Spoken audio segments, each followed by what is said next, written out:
My dear students, today in this video we will going to understand the fiber to fabric summary. This chapter is related with the material and its property and hence it is in chemistry. Okay, so let's get started. The very basic definition of this chapter of fiber to fabric is fibers, yarns and fabric. Okay, so suppose if you are taking one raw cloth material, okay, and try to pull out one thread. So you can observe that it is a long, continuous, strong thread which is called yarn. And if you untwist these yarns, you will going to get very fine hair-like strands. This hair-like strand is called fibers. Okay, so this is the very basic definition. That is, a thin hair-like strand is called fibers. Okay, and it is used for manufacturing the fabric. Okay, if you twist this fibers, you will going to get a long continuous structure which is called yarn. Okay, you will going to get yarn from the fibers with the help of a method of twisting which is called spinning process. Okay, and these yarns are going to arranged in a proper manner either with the help of weaving or knitting, and you will going to get a material of cloth which is called fabric. And varieties of fabrics are available. Based on that, the fibers are categorized into two types, that is natural fibers and artificial fibers. Natural fibers means fibers obtained from plants and animals, and hence this natural fiber further classified into two types, that is plant fibers. Examples are cotton, jute, hemp and coir, and the another classification of natural is animal fibers, which is wool and silk. In the sixth standard, we completed the plant fibers, and in seventh standard, we understood animal fibers in detail. Okay, the types of fiber is classified into the another type which is called artificial fibers. Means man-made fibers are called artificial fiber, or should I say synthetic fibers. The examples of the synthetic fibers are PVC, means polyvinyl chloride, nylon, rayon, polyester, polyacrylic, etc. Okay, so in this chapter we understood animal fibers in detail. Once again, let's recall so that we completely go through these topics. Okay, the first one I will start with the wool production. Wool production means the animals which bears a thick coat of hair. We are going to use this thick coat of hair and going to make fabric. Okay, that is nothing but the wool production. Okay, some animals, for example sheep, goat, camel, yak, rabbit, they wear a thick coat of hair on their bodies naturally. Okay, and this is called fleece. Fleece help this animal to protect themselves against the cold. How? Let's understand. Okay, there are very much gaps. Okay, or there are so much gaps between the fibers or between this thick coat of hair, and due to that reason, in between these gaps, the airs are being trapped. Okay, and due to that reason, as you know, the air is a poor conductor of heat, and hence it will not allow the body warmth to escape outside. Okay, so that's why they are having a thick coat of hair on their body, and using that thick coat of hair, we are making woolen fibers. Okay, so that's why we will going to understand the wool production. Okay, wool production basically starts from the rearing process. Rearing means to keeping the animal, provide them shelter, food, etc. is called rearing of the animals. For what? For obtaining some benefit from that respected animals. So we are rearing the sheep and goat for obtaining the benefit or for obtaining the wool. That's why we are doing this rearing process. Once the rearing process is done, then we'll move for the next process, that is selective breeding. For obtaining best quality wool, we are going to select the parents which is having good quality wool, so that the respected child or the respected baby goat will get best quality wool. Okay, so this process of selecting parent for obtaining best quality wool is known as selective breeding. This selective breeding process. Once it is completed, then we'll move for the next processes, which is wool production processes. These are total 5. The first one start with shearing, then scoring, then sorting, then rolling or combing and dyeing. So let's understand this. The first one is shearing process. Shearing process means the process of removing fleece from the body of the sheep is called shearing. Okay, mostly shearing will happen with the help of shearing tool, or should I say scissor, as well as by trimmers. Nowadays they are using trimmers. Okay, you might feel that by removing this fleece might be the animals get hurt, but the answer is no.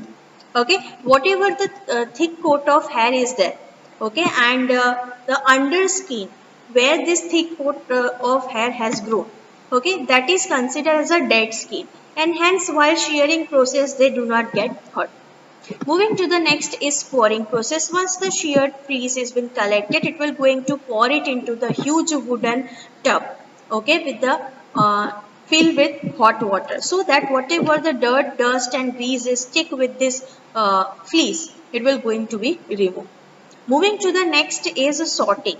Sorting means once the scoring process is completed, now we are going to separate these woolen fibers according to their color, their length, their quality, etc. And this process is known as sorting.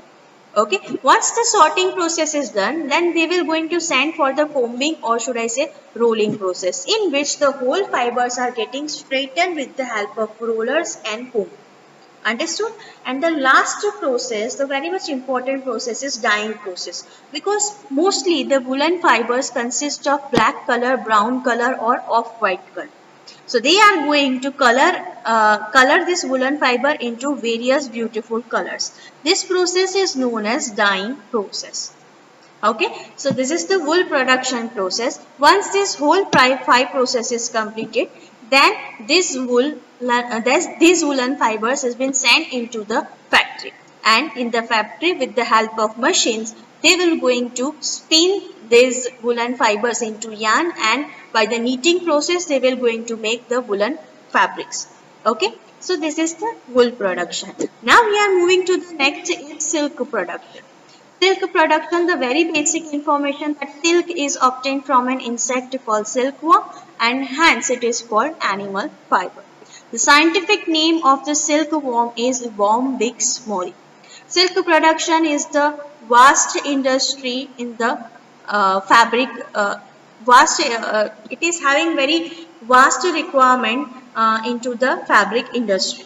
Okay, various types of silk are available, that is tasar silk, muga silk, eri silk, etc. But out of them, the most expensive silk is nothing but the mulberry silk.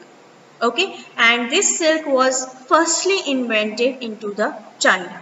Okay, I already discussed some important interesting fact in the last video of fiber to fabric chapter. You can go through from that also.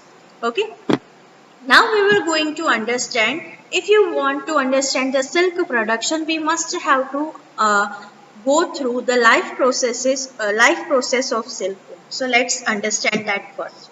Okay, over here a small circular structure is given, in which the step by step they had shown you the life cycle of the silk moth. So it will start from the first, that is eggs. The female silk moth lays approximately 2 to 300 eggs at a time. Slowly and gradually they will get mature, and these eggs are getting hatched, and from that small caterpillar, or should I say larva, comes out. This larva is going to feed on mulberry leaves approximately about 20 to 30 days. Okay, once the 20 to 30 days completed, now this caterpillar start spin themselves into the digit 8 shape. Okay, and slowly and they will take approximately 2 weeks or 2 to 3 weeks for completing this whole cocoon cocoon spinning process. Okay, and this stage is known as pupa stage. Inside the cocoon, this pupa is going to get mature. After completion of 2 to 3 weeks, from that a very beautiful adult moth comes out. Again the mating process will happen, then female moth lays eggs, then further the eggs is going to be hatched, from that larva comes out, feed on mulberry leaves, reach to the pupa stage, start spinning themselves into cocoon, getting mature inside the cocoon. Once again from that the adult moth comes out. Likewise, their cycle keeps going on and on. Understood? Okay. So now we understood the life cycle of silk moth. Now we will going to understand how silk production happen. So I will going to show you one video in which the life cycle of silk moth is also included along with the sericulture, which consists mainly two process, that is rearing and reeling. So with the help of one video we will understood the life cycle of silk moth as well as the sericulture process. So let's get started. But before that, let me tell you the brief description of sericulture. Okay, as you know, the rearing of animals consists of keeping them, providing them shelter and food. Okay, for the respected benefit we get from that animal. So that is known as rearing. So same way, we are rearing the silkworm, help them to continue their life cycle for what? For the production of the silk. So this is known as sericulture. This sericulture consists of mainly two processes, that is rearing and reeling process. Okay, rearing means to keeping the silkworm and help them, and in reeling process we will understood that how we just get the silk thread from the cocoon. So let's understand with the help of to understand the silk production. Okay, so firstly they were going to show the life cycle of the silkworm. Whatever this black seed you can see, that is nothing but the eggs of the adult moth. From that, a small caterpillar comes out, which is called larva. Now they were going to provide mulberry leaves for feeding. They will collect these mulberry leaves. Now they will spread these mulberry leaves on a wooden tray and put some larva on it so that it can easily able to feed. After some days, it will look like this. That small larva will look like this. See how they are eating slowly and gradually.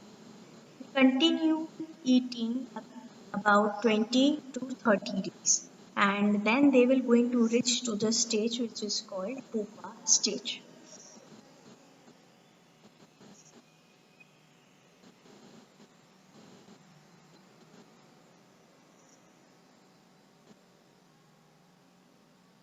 After they reach to the pupa stage, now they will going to select some silk and transfer it. It is having small gaps between them. In these gaps, these silk moths slowly and gradually spin themselves into the shape of will secrete one sticky protein juice from their mouth and start spinning themselves. It will take approximately 5 to 7 days to completely spin themselves. Okay, see this greenish structure, yellowish structure you can see, which is known as cocoon. So this is the pupa stage, and inside this cocoon, the adult is continue this growing process. This is a life cycle of the same. Now we will understand the sericulture, which consists of rearing process and breeding process. Okay, rearing is to keeping this help them to continue the life cycle.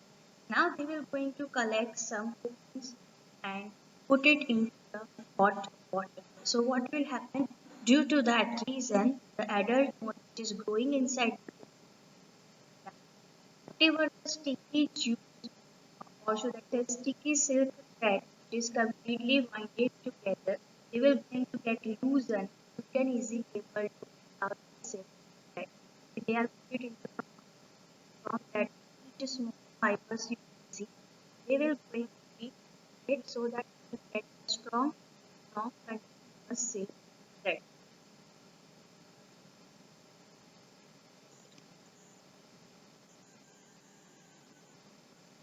Once this process completed, they start spinning this silk thread.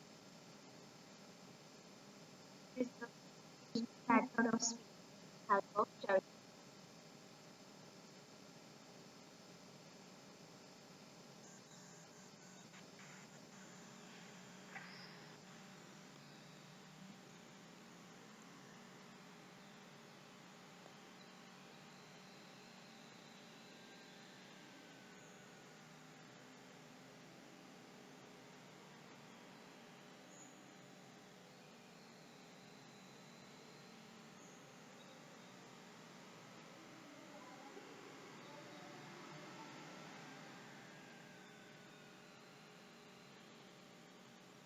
Now they will going to bleach this silk thread so that whatever the excessive dirt, dust inside it,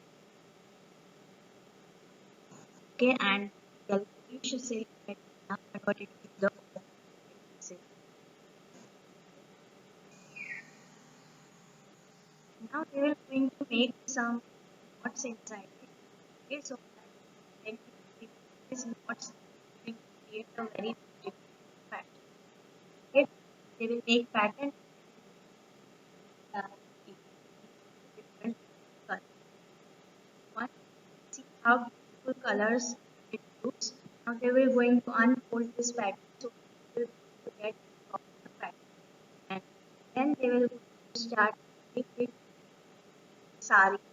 And this weaving process in that hand loom. Okay, they are doing this weaving process with the help of hand.